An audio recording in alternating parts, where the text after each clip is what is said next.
राम राम नमस्कार सभी कर्मचारी साथियों को स्वागत है आपका अपने चैनल हरियाणा कौशल रोजगार निगम में। तो सभी कर्मचारी साथियों के लिए एक ताज़ा अपडेट लेकर आए हैं जी साथियों जॉब सुरक्षा को लेकर, क्योंकि युवा और जो कर्मचारी हैं उनकी आस सिर्फ और सिर्फ माननीय मुख्यमंत्री सीएम नायब जी रह गए हैं। क्योंकि जिनको जॉब सुरक्षा मिली है उनको अधिकारियों ने पत्र तो जारी कर दिए गए हैं, लेकिन उनको अभी तक सैलरी नहीं दी गई है। और 5 महीने बीत चुके हैं, पत्र तो जारी किए लेकिन सैलरी किसी को नहीं मिली अभी तक। और जो युवा है वो युवा इंतज़ार कर रहे हैं ग्रुप सी और ग्रुप डी पक्की भर्तियों का। लेकिन इसको लेकर गलियारे के अंदर जो चर्चाएं चल रही है उसको लेकर आप सभी साथियों को साझा करना चाहता हूं। जो खबर आई है साथियों गलियारों से, तो क्या कहते हैं गलियारे की खबरें देख लेते हैं एक बार। हरियाणा के युवाओं की आस बने मुख्यमंत्री नायब सिंह सैनी। गलियारे में चर्चा हो रही है कि हरियाणा के युवा मुख्यमंत्री नायब सिंह सैनी से आस लगाए बैठे हैं। इन युवाओं में वे 1,20,000 अस्थायी कर्मचारी भी शामिल है, जिन्हें मुख्यमंत्री नायब सिंह सैनी अपने वायदे के अनुसार जॉब सिक्योरिटी दे चुके हैं। इन युवाओं में वो लाखों युवा भी शामिल है जिन्हें ग्रुप सी और ग्रुप डी की 5 साल में होने वाली पक्की सरकारी भर्तियों में मौका मिलना है। इन युवाओं में उन 20 ग्रुपों के वे युवा भी शामिल है जिनका चयन गत मार्च में हुआ था और हाई कोर्ट में उनका केस लंबित है। इन युवाओं में वे युवा भी शामिल है जिन्हें पक्की ही नहीं हरियाणा कौशल रोजगार निगम के जरिए अस्थायी नौकरी मिली है। गलियारे में कहा जा रहा है कि भाजपा की लगातार तीसरी बार सरकार बनने के लिए हरियाणा के युवाओं का जो योगदान रहा है उसे भाजपा को भूलना नहीं चाहिए। गलियारे में कहा जा रहा है कि कांग्रेस के उम्मीदवारों ने ऐसे बयान दे दिए जिससे माहौल भाजपा के पक्ष में बनता चला गया और कांग्रेस के खिलाफ।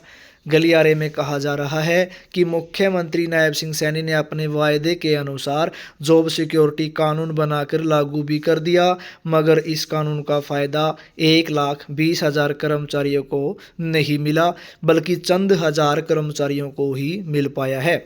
सरकारी बाबू इस कानून को यह कहकर उन कर्मचारियों को वंचित कर रहे हैं कि कानून में आउटसोर्स पॉलिसी 2 का जिक्र है, पॉलिसी पार्ट 1 का जिक्र नहीं है, जबकि अधिकतम कर्मचारी आउटसोर्सिंग पॉलिसी पार्ट 1 के तहत ही नियुक्त हो रखे हैं। गलियारे में कहा जा रहा है कि इन वंचित युवाओं को मुख्यमंत्री नायब सिंह सैनी से ही आस है कि वे कानून में आई इस बाधा को दूर करेंगे और स्पष्ट आदेश जारी करवाएंगे। गलियारे में कहा जा रहा है कि मुख्यमंत्री नायब सिंह सैनी ने बार बार मीडिया में यह बयान दिया था कि आउटसोर्सिंग पॉलिसी पार्ट 1, पार्ट 2 और हरियाणा कौशल रोजगार निगम के उन कर्मचारियों को जॉब सिक्योरिटी दी गई है जिन्हें 15 अगस्त 2024 तक 5 साल या इससे ज़्यादा समय हो गए हैं। गलियारे में कहा जा रहा है कि सरकारी बाबुओं के कारण कई हज़ार कर्मचारी अभी तक इस सुरक्षा से वंचित हैं, उनमें नाराज़गी बढ़ रही है। गलियारे में कहा जा रहा है कि युवाओं को मुख्यमंत्री नायब सिंह सैनी से उम्मीद है कि वे जल्द से जल्द नया सीईटी आयोजित करवाएंगे और पक्की भर्तियों का शेड्यूल जारी करवाएंगे, ताकि मेरिट मिशन के तहत नौकरी प्राप्त करने के लिए युवाओं को तैयारी करने का भरपूर समय मिल सके।